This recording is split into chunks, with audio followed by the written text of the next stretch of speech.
Today we're here to talk about planning for a camping trip. One of the first components for planning for a camping trip is figuring out who's going to be going with you.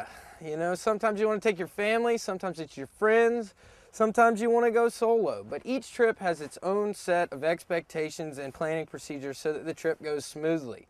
With a family, it can be a lot of fun to get the entire household involved in the planning process, figuring out where you're going to go, figuring out where you're going to sleep, figuring out what food you're going to take, what activities you're going to do. If you set it up as a date and it's a new relationship, you might want to have your partner involved just a little bit so that you're both on the same page whenever you get out and you're camping. A lot of the amenities from the real world are not there. So it is really important, if you're planning on doing this new experience with a new partner, that you're both there and involved in the planning process. Whenever you go solo, you definitely better know what you're doing, because you can really get yourself into some trouble, especially if you're going into really wilderness areas. You know, a lot of people these days are also camping in RVs. They're bringing the amenities of their home with them to the campsite. You know, RVs have showers, they have TVs, they have satellite radio, satellite television, all the above.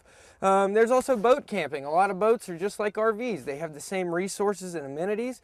And, you know, they're a great place for a family to get away, enjoy the water, and to enjoy camping at the same time.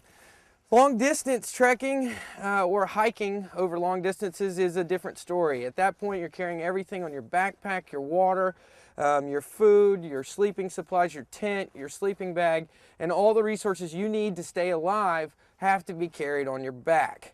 While you're planning these camping trips, it is just important to remember who is involved, how much experience they have, and where you're planning on going and what the terrain is like.